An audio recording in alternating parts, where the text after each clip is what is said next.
পৃথিবীর বুকে পবিত্র কোরআনুল কারীমই একমাত্র কিতাব, যেই কিতাব স্পর্শ করলেও সওয়াব হয়, যেই কিতাবকে বুকে মহাব্বতের সাথে বুকে জড়িয়ে নিলেও সওয়াব হয়, চুমু খেলেও সওয়াব হয়, তেলাওয়াত করলেও সওয়াব হয়।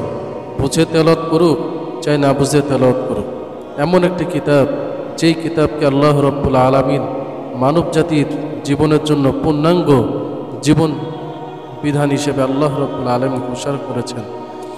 এর জন্য পবিত্র কোরআনুল কারীমের প্রতি অবহেলা না করে পবিত্র কোরআনুল কারীম যথাযথ উপযুক্ত যথাসময়ে তেলাওয়াত করলেই পবিত্র কোরআনুল কারীমের হক মোটামুটি আদায় হয়ে যায়। এজন্য সবসময় কোরআনুল কারীমকে মহাব্বত করা, কোরআনওয়ালাদেরকে মহাব্বত করা, কোরআনুল কারীমকে মহাব্বতের সাথে তেলাওয়াত করতে থাকা।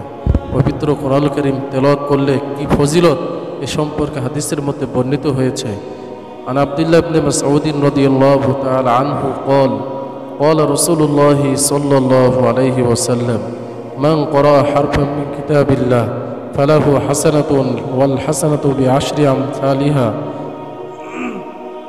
لا أقول ألف لام ميم حرف ولكن ألف حرف ولام حرف وميم حرف। হযরত আব্দুল্লাহ ইবনে মাসউদ রাদিয়াল্লাহু তাআলা আনহু থেকে বর্ণিত, তিনি বলেন রাসূলুল্লাহ সাল্লাল্লাহু আলাইহি ওয়াসাল্লাম ইরশাদ করেছেন, যে ব্যক্তি আল্লাহ রাব্বুল আলামিন কিতাব তথা কোরআনুল কারীমের একটি হরফ তেলাওয়াত করবে তার জন্য আল্লাহ রাব্বুল আলামিন লিখে দেন, তার জন্য রয়েছে একটি হাসানা। আর হাসানা হলো 10 গুণ বরাবর, অর্থাৎ একটি হরফ তেলাওয়াত করলে কমপক্ষে 10টি নেকি হয়। নবীজি সাল্লাল্লাহু আলাইহি ওয়াসাল্লাম বলেন, আমি এ কথা বলি না যে আলিফ লাম মিম একটি হরফ, তবে আমি কথা বলি যে আলিফ একটি হরফ, লাম একটি হরফ, মিম একটি হরফ।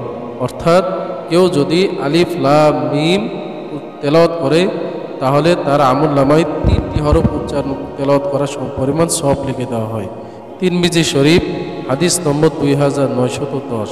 আল্লাহ রাব্বুল আলামিন আমাদেরকে পবিত্র কোরআনুল কারীম বেশি বেশি করে তেলাওয়াত করার তৌফিক দান করুন। আমিন।